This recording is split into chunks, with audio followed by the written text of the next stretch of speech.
LPU ప్లేస్మెంట్ల రికార్డులు సృష్టిస్తోంది. Final year student 2.5 కోట్ల ప్యాకేజ్ పొందుతున్నారు. 1700 మందికి పైగా ఎల్పియు స్టూడెంట్స్ 10 లక్షల నుంచి 2.5 కోట్ల ప్యాకేజెస్ పొందారు. విద్యా విప్లవం ప్రారంభమైంది లవ్లీ ప్రొఫెషనల్ యూనివర్సిటీలో. తెలుగు సినిమా ఇండస్ట్రీకి AP deputy CM Pawan Kalyan బెదిరింపులు. తన సినిమా కోసం ఏకంగా థియేటర్లు, నిర్మాతలు, లీజుదారులపై విల్లు ఎక్కుపెట్టారు పవన్. ఇంతకు ముందే మంత్రి కందుల దుర్గేష్తో వార్నింగ్ ఇప్పించిన పవన్ ఇప్పుడు నేరుగా రంగంలోకి దిగి తనే బెదిరించారు. డిప్యూటీ సీఎం తన సొంత సమస్య కోసం అధికారాన్ని దుర్వినియోగం చేస్తున్నారా? అసలు సినిమా థియేటర్లను బెదిరించడానికి కారణం ఏంటి? అధికారంలో ఉంటే చాలు, ఏ అడ్డమైన పనైనా చేసేయొచ్చని కూటమి నేతలు భావిస్తున్నారు. అందుకే పవర్లో ఉన్నప్పుడే తమకు లాభం చేకూర్చే పనులు చేసుకుంటున్నారు.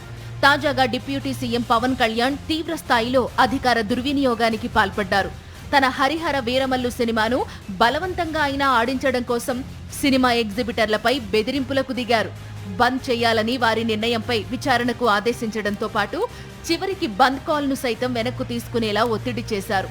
తన పార్టీకే చెందిన సినిమాటోగ్రఫీ మంత్రి కందుల దుర్గేష్ ను తెరమీదకు తెచ్చి ఈ మొత్తం కథను నడిపించారు.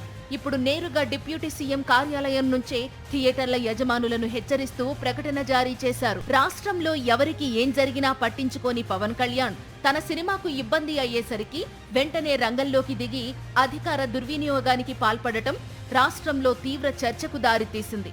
పవన్ కళ్యాణ్ నటించిన హరిహర వీరమల్లు సినిమా జూన్ 12న రిలీజ్ కాబోతోంది. అయితే సినిమా థియేటర్ల అసోసియేషన్ జూన్ 1 నుంచి థియేటర్లను బంద్ చేయాలని నిర్ణయించుకుంది. వాస్తవానికి తమ సమస్యల పరిష్కారం కోసం ఎగ్జిబ్యూటర్లు ఎంతో కాలంగా ప్రభుత్వానికి విజ్ఞాపనలు చేస్తున్నారు. కానీ ప్రభుత్వం వైపు నుంచి ఎలాంటి స్పందన రాకపోవడంతో ఇక సినిమా హాళ్లను బంద్ చేయాలని నిర్ణయం తీసుకున్నారు. వారు అలా నిర్ణయం తీసుకున్నారో లేదో వెంటనే పవన్ కళ్యాణ్ రంగంలోకి దిగారు. సినిమాటోగ్రఫీ మంత్రి కందుల దుర్గేష్ తో వెంటనే ఒక ప్రకటన చేయించారు. అసలు సినిమా థియేటర్ల యాజమాన్యాలు ఎందుకు బంద్కు పిలుపునిచ్చారో, వారి వెనుక ఎవరు ఉన్నారో తేల్చాలంటూ హోంశాఖ ముఖ్య కార్యదర్శికి ఆదేశాలు జారీ చేశారు దుర్గేష్. దీన్ని అత్యంత ప్రాధాన్యత కలిగిన విషయంగా తీసుకుని వెంటనే విచారణ జరపాలని కూడా ఆదేశించారు. హరిహర వీరమల్లు సినిమా రిలీజ్ సమయంలో తీసుకున్న ఈ నిర్ణయం గురించి ఎవరితో అయినా చర్చించారా అనే ప్రశ్న కూడా థియేటర్ల యజమానులకు మంత్రి వేశారు. రేపు జూన్ 12వ తారీఖున పవన్ కళ్యాణ్ గారి సినిమా రిలీజ్ అవుతున్న సందర్భంలో ఎందుకు ఈ రకమైన వాతావరణం వచ్చింది?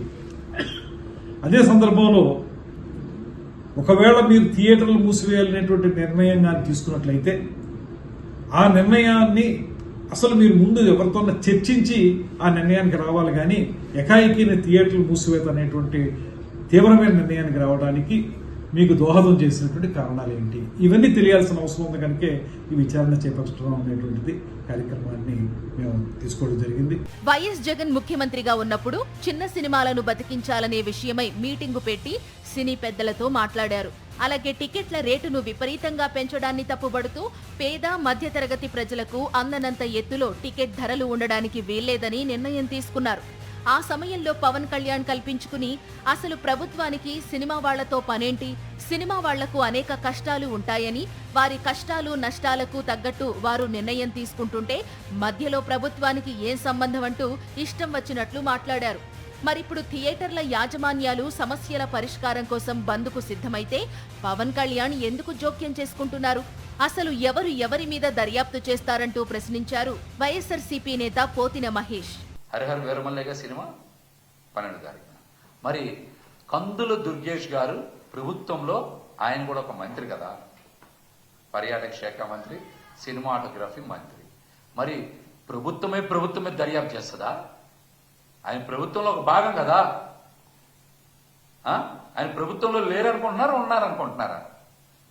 ప్రభుత్వంలో ఆయన కూడా భాగమే కదా. ఎవరి మీద దర్యాప్తు చేస్తారు? అంటే జనసేన పార్టీ ప్రభుత్వం, తెలుగుదేశం పార్టీ ప్రభుత్వం మీద దర్యాప్తు చేస్తుందా? అధికారంలో లేని రోజున ప్రభుత్వంపై ఇష్టం వచ్చినట్లు చెలరేగిన పవన్ కళ్యాణ్ ఇప్పుడేమో తన సినిమా కోసం థియేటర్లను బెదిరిస్తున్నారని మండిపడ్డారు వైఎస్ఆర్సీపీ నేత పేర్ని నాని. ఫ్లాప్ సినిమా కోసం ఇంత అవసరమా అన్నారాయన. జూన్ 1వ తారీఖు మీ సమస్యల కోసం సమ్మె చేస్తే జైల్లో వేస్తాం, తర్వాత చేసుకోండి సమ్మె, సినిమా ఎత్తేసాక.